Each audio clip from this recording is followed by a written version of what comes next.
வணக்கம் சர்வம் TV channel நேர்களே, நான் உங்கள் அன்பான சயின்டிபிக் வேதிக் அஸ்ட்ராலஜர் அஸ்ட்ரோரஞ்சி பேசுகிறேன். நல்லது நினைப்போம், நல்லதே நடக்கும். இப்போ இந்த வீடியோவில் நம்ம என்ன பார்ப்போம்னா, சயின்டிபிக் வேதிக் அஸ்ட்ராலஜி முறையில் வரக்கூடிய நவம்பர் 2025 அந்த மாதம் எத்தகைய ஒரு மாதமாக மேஷ ராசிக்காரர்களுக்கு இருக்க போகிறது அப்படிங்கிறது நம்ம பார்க்க போகிறோம். அதாவது 2025 மார்ச்ல சனி பயிற்சி ஆகிவிட்டது. குரு பயிற்சி 2025 மேல் ஆயிடுச்சு. ராகு கேது பயிற்சியும் ஆகிவிட்டது. அதுக்கப்புறம் ஒரு 4-5 மாசமா அப்படியே நம்ம டிராவல் பண்ணி வருகிறோம்.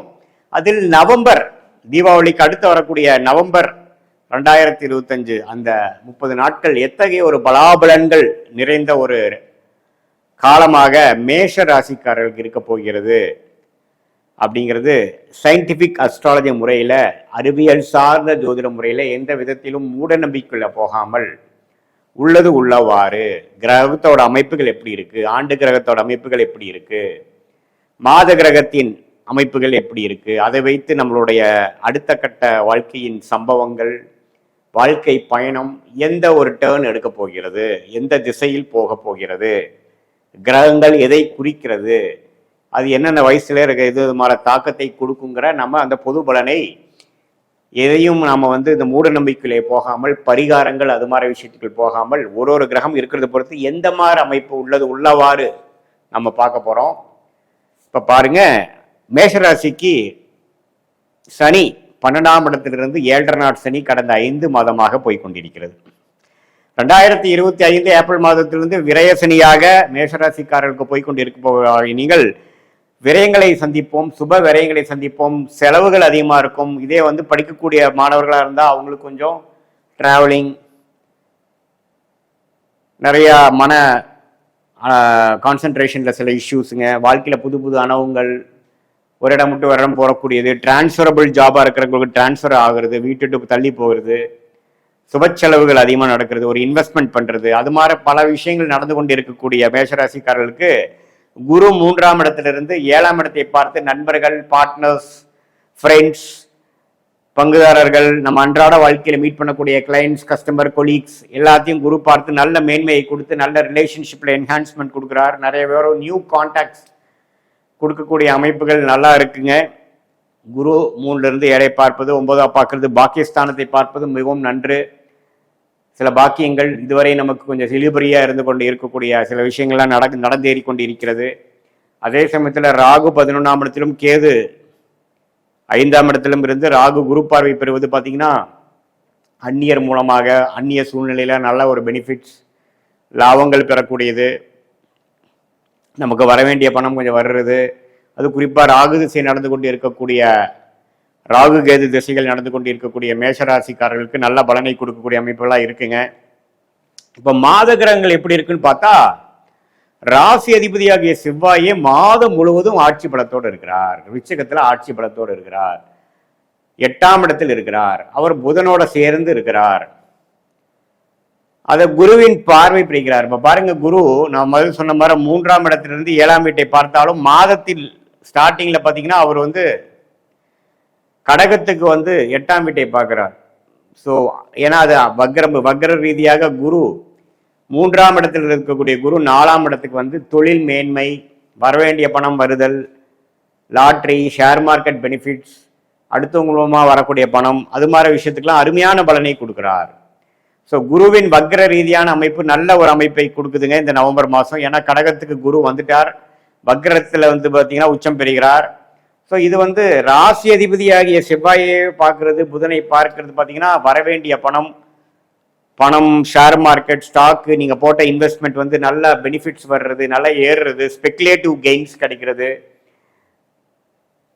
லாட்ரி அடிக்கிறது, ஒரு எதிர்பார்க்காத பண வரவு, வரவேண்டிய பணம் வர நம்ம எதிர்பார்க்காத பணமும் வரக்கூடிய அமைப்புகள் எல்லாமே அருமையான அமைப்பாக மேஷராசிக்காரர்களுக்கு ராசி அதிபதியாகிய செவ்வாய், புதன் எல்லாமே 8ஆம் இடத்துல குரு பார்வை, உச்ச குருவின் பார்வை பெறுவதனால் வருகிறார். அதே சமயத்தில் மாதத்தின் மிடில் பார்த்தீங்கன்னா நடுப்பகுதியில் சூரியனும் பார்த்தீங்கன்னா 6க்கு 8க்கு ராஜோகாதிபதியாகிய சூரியனே 8க்கு குரு பார்வை பெறுவது இன்னும் அருமை. சுக்கிரனும் பாருங்க மாதத்தில் முதல்ல வந்து 6ஆம் இடத்துல இருக்கிறவர் அப்புறம் மாதத்தின் பெரும்பாலான 3 வாரங்களும் எப்படி இருக்கிறாருன்னா 7ஆம் இடத்திலே இருக்கிறார். 7ஆம் இடத்துல இருந்து நண்பர்கள், எதிர்பாலினத்தினர், புதிய கான்டாக்ட்ஸ் எல்லாத்துலேயுமே ஒரு சுவாரஸ்யமான நல்ல விஷயங்கள் நடக்கக்கூடிய அமைப்புகள் இருக்கு. மாதத்தின் இறுதியில் 8க்கு போய் குரு பார்வை பெறுவது அதுவும் நல்லது. ஸோ பார்க்க போனால் பண விஷயத்துல நல்ல பலனை கொடுக்கக்கூடிய அமைப்பு மேஷராசிக்காரர்களுக்கு உண்டு. வம்பு வழக்குகள் மூலமா எதிர்பார்த்து கொண்டிருந்த தீர்வு கிடைக்கும் உங்களுக்கு. அது மூலமா கொஞ்சம் மானிட்டரி பெனிஃபிட்ஸ் வர்றது, ஃபினான்ஷியல் பெனிஃபிட்ஸ், வர வேண்டிய சொத்து, பூர்வீக சொத்து,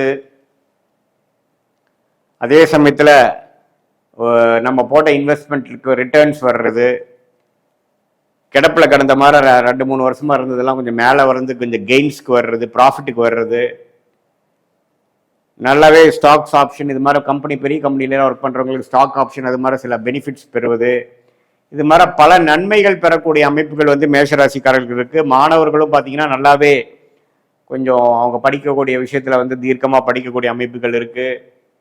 ட்ராவலிங், ஒரு இடம் விட்டு ஒரு இடம் போகிறது, இன்னொரு அட்மிஷன் வாங்கி நார்த் இந்தியா போகிறது அல்லது வெளிநாடு போகிறது, அது மாதிரி வெளிநாடு எதிர்பார்த்துட்டு இருக்கிறவங்களுக்குலாம் நல்ல வாய்ப்புகள், அருமையான விஷயங்கள். அது மெடிக்கல் ரிலேட்டடான லைனில் இருக்கிறவங்களுக்குலாம் நல்ல அட்மிஷன் கிடைச்சி போகிறது. ரியல் எஸ்டேட் அது மாதிரி இருக்கிறவங்களுக்குலாம் அருமையான பலன்கள் கொடுக்கக்கூடிய அமைப்பு. இந்த செவ்வாய், புதன், சுக்கிரன், சூரியன்கிற கிரகம் பார்த்தீங்கன்னா நல்ல ஒரு அமைப்பில் நவம்பர் மாதம் முதல்ல இருந்து கடைசி வரைக்கும் நல்ல பெனிஃபிட்ஸ் கொடுக்குறார். செகண்ட் ஹாஃப்ல பார்த்தீங்கன்னா ஒன்றுமே வந்து நமக்கு வர வேண்டியதெல்லாம் கொஞ்சம் எதிர்பார்க்காத பண வரவு, நம்ம அதிலே சொன்ன மாதிரி திடீர் திருப்பங்கள் அதெல்லாம் வரும். ஒரு நல்ல ஒரு திடீர்னு ஒரு நல்ல ஆப்பர்ச்சுனிட்டி தொழில் பண்ணுறவங்களுக்கு பார்த்தீங்கன்னா இம்போர்ட் எக்ஸ்போர்ட் பண்ணுறவங்களுக்கு குறிப்பாக இன்னுமே நல்ல ஆப்பர்ச்சுனிட்டிஸ் கிடைக்கக்கூடிய அமைப்புகள், அது மாதிரி பல நல்ல விஷயங்களை கொண்ட ஒரு ராசி அதிபதியே ஸ்தானபலம் பெற்று 6ஆம் வீடும் 8க்கு வந்து கொஞ்சம் குருவின் பார்வை பெற்றதுனால என்ன ஆகுனா கொஞ்சம் அப்படி இப்படி சம்பாதிக்கிறது அது மாதிரி விஷயங்களுக்கு வருது. இதில் ஒரே ஒரு குறை என்னன்னா உடம்பு உபாதைகளுக்கு கொஞ்சம் பார்த்துக்கணும். மன ரீதியான சில தொந்தரவுகள், எதிரிகளின் சில தொந்தரவுகள் இருக்கும். பட் இருந்தாலும் குருவின் பார்வை வந்து அதை சமாளிக்கக்கூடிய அளவுக்கு இருக்கும். ஸோ நல்லாவே வந்து மாணவர்களாக இருந்தாலும் சரி, நடுத்தர வயதினராக இருந்தாலும் சரி, இல்லத்தரசிகளாக இருந்தாலும் சரி, சீனியர் சிட்டிசன்ஸாக இருந்தாலும் சரி, ஓரளவுக்கு நல்ல அமைப்புகளை கொடுக்கக்கூடிய விஷயங்கள் கண்டிப்பாக உண்டுங்க. அதே சமயத்தில் இப்போ பார்த்தீங்கன்னா ஆண்டு கிரகத்தின் சஞ்சாரமும் வந்து இப்போ குறிப்பாக சொல்ல போனால் குரு 3லிருந்து பெரிய ஒரு ஆக்டிவிட்டி, பெரிய முன்னேற்றத்தை கொடுக்காமல் 4ல் வந்து தொழில் மேன்மையை கொடுக்கிறார், தொழில் டெவலப் பண்ணுறதுக்கு வேணுங்கிற பண உதவியை கொடுக்கிறார். அதே சமயத்தில் சுப விரயங்களை செய்யக்கூடிய அந்த விரயசனி செய்து கொண்டிருக்கக்கூடிய அமைப்பை வந்து ஒன்றுமே அதிகப்படுத்தி நல்ல லாங் லாஸ்டிங் இன்வெஸ்ட்மெண்ட்ஸ் பண்ண வைக்கிறார். எல்லாமே ஒரு அருமையான பலனாக மேஷராசிக்கு இருக்கு. இது பொதுவான பலனை தவிர உங்களோட ஜென்ம ஜாதகத்தில் என்ன தசாபுக்திகள் போய்கொண்டிருக்கிறது வைத்து இன்னுமே நம்ம சேர்த்து வைத்து பார்க்கும் பொழுது இன்னுமே துல்லியமான பலன் எடுத்து என்ன விஷயங்கள் எடுக்கலாம், எந்த நேரத்தில் அது செய்யலாம், எது செய்யக்கூடாது, நம்மளுடைய அடுத்த 3 மாதம், 6 மாதம், 12 மாதம், 2 வருடம் எப்படி இருக்கு அப்படிங்கிறதெல்லாம் நம்ம இந்த கோச்சார அமைப்பையும் தசாபுக்தியிலும் ஒரு வச்சு சேர்த்து பார்க்கும் பொழுது துல்லியமான பலன் எடுக்க முடியும். சயின்டிஃபிக் வேதிக் அஸ்ட்ராலஜி மூலமாக உங்களோட லைஃப்ல வேணுங்கிற முடிவுகளை நல்ல முடிவுகளாக எடுத்து வாழ்க்கையில் வெற்றி பெற முடியும் என்று நான் சொல்ல விரும்புகிறேன். மீண்டும் மற்றொரு காணொளியில் சந்திப்போம். நன்றி, வணக்கம்.